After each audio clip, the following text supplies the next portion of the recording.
সুপ্রিয় শিক্ষার্থীবৃন্দ, আজ আমি তোমাদেরকে এইচএসসি ক্লাসের আইসিটি বইয়ের ষষ্ঠ অধ্যায়ের ডেটাবেজ ম্যানেজমেন্ট সিস্টেম এই চ্যাপ্টার থেকে একটি প্রশ্ন পড়াবো। সে তো এখন দেখো সেই প্রশ্নটি হলো ডেটাবেজ ষষ্ঠ অধ্যায়ের থেকে এখন পড়াবো ডেটাবেজ। দেখো ডেটাবেজ এটা পড়াবো। ডেটাবেজ জিনিসটা কি দেখো, এর আগের একটি ভিডিওতে আমি বলেছিলাম পরস্পর সম্পর্কযুক্ত অনেকগুলো ফাইল নিয়ে গঠিত একটি ডেটাবেজ।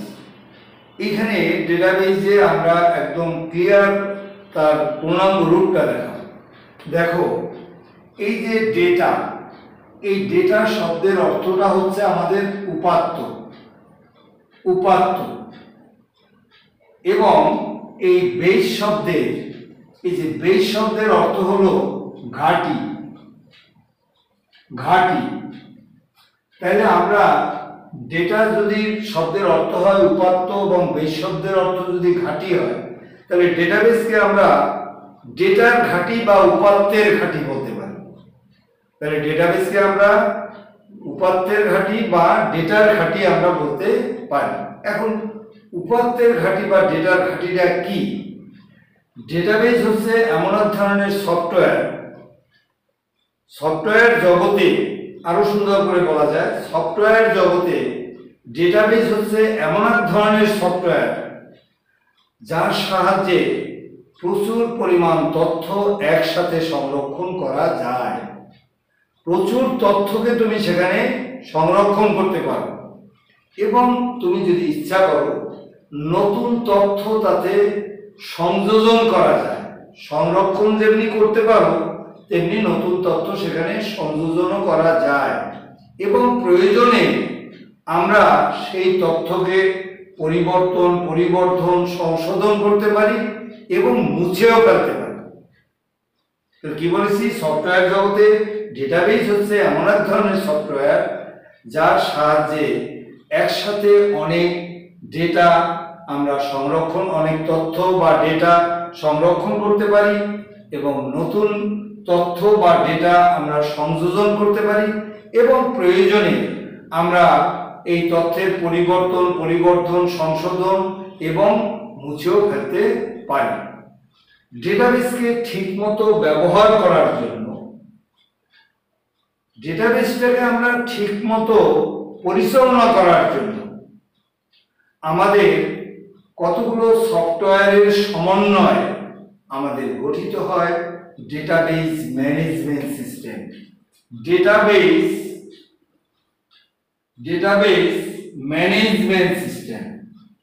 Management system. এখন পরীক্ষায় যদি ডেটাবেজ ম্যানেজমেন্ট সিস্টেম আসে, তাহলে আমরা এই জ্ঞানটা লিখলেও আমরা লিখতে পারবো। পরবর্তীতে আমরা এটাকে আরো ডিটেইলস আকারে বলবো।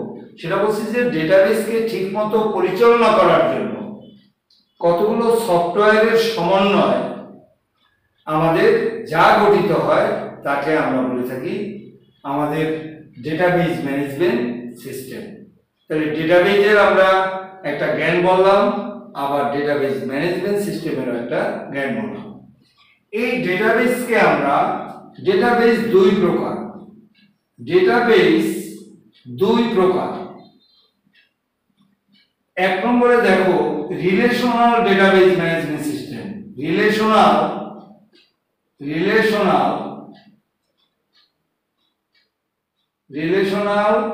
ডেটাবেজ। আরেকটা হলো নো এসকিউএল।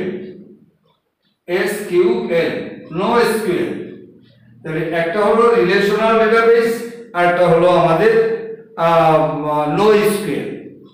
এই রিলেশনাল ডেটাবেস আমাদের পুরানো সফটওয়্যার হলেও এর মধ্যে অনেক আমরা কাজ করার ক্ষেত্রে সুবিধা পেয়ে থাকি, কিন্তু নো এসকিউএল আমাদের নতুন সফটওয়্যার হলেও এটার মধ্যে আমাদের বিভিন্ন ধরনের সমস্যা থাকায় এর ব্যবহার মূলত একটু কম। এবারে আমাদের দেখো রিলেশনাল ডেটাবেস আমরা নিয়ে এখন আলাপ করব। দেখো, রিলেশনাল ডেটাবেস।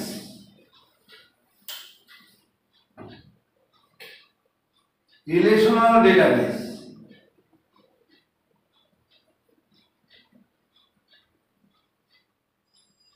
ডেটাবেস ডেটাবেস দেখো, এই রিলেশনাল ডেটাবেসে ডেটাগুলোকে আমরা এক বা একাধিক টেবিলে আমরা সংরক্ষণ করে থাকি। রিলেশনাল ডেটাবেসে আমাদের ডেটাগুলোকে আমরা এক বা একাধিক টেবিলে আমরা সংরক্ষণ করে থাকি। একটা টেবিলের সাথে অপর একটি টেবিলে আমাদের সম্পর্ক তৈরি করার জন্য যে ডেটাবেস ব্যবহার করে থাকি আমরা, তার নাম হলো রিলেশনাল ডেটাবেস। একটা টেবিলের সাথে আরেকটা টেবিলের আমাদের রিলেশন তৈরি করার জন্য যে ডেটাবেস আমরা ব্যবহার করে থাকি বা তৈরি করে থাকি, সেই ডেটাবেসকে আমরা বলে থাকি রিলেশনাল ডেটাবেস। এই রিলেশনাল ডেটাবেস আমাদের আমরা এগুলো আমাদের রিলেশনাল ডেটাবেস। এই রিলেশনাল ডেটাবেসের দুইটা অংশ থাকে, দুটি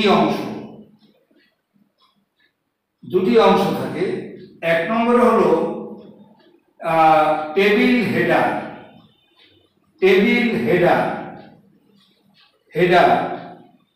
আরটা হলো টেবিল বডি, টেবিল হেডারে বড় হাত, টেবিল বডি। এই টেবিল হেডারে কি থাকে? টেবিল হেডারে থাকে কতগুলো কলাম থাকে, এরকম।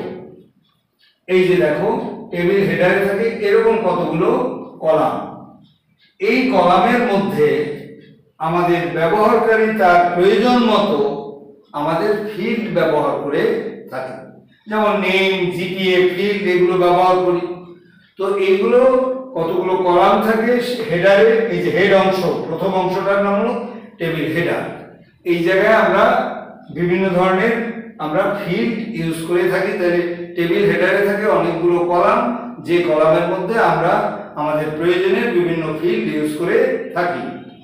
টেবিল বডিতে থাকে মূলত মূল তথ্য। আমাদের একটা টেবিলে যে সমস্ত জিনিস থাকবে সেই জিনিসগুলো থাকবে এই বডি অংশ। তাহলে এইটা হলো হেডার অংশ, এটা হলো আমাদের বডি অংশ। তো আমরা এই যে জিনিসগুলো তোমাদের এখন পড়ালাম, সুন্দর করে প্রত্যেকের পড়তে হবে। বোর্ডের বইতে এগুলো আমাদের আছে, সুন্দরভাবেই আছে। আমার এখানে পড়লেও এগুলো পড়লেও তোমাদের হয়ে যাবে। সকলকে অনেক ধন্যবাদ। আমার ভিডিও ভালো লাগলে এটাকে লাইক এবং সাবস্ক্রাইব করবে।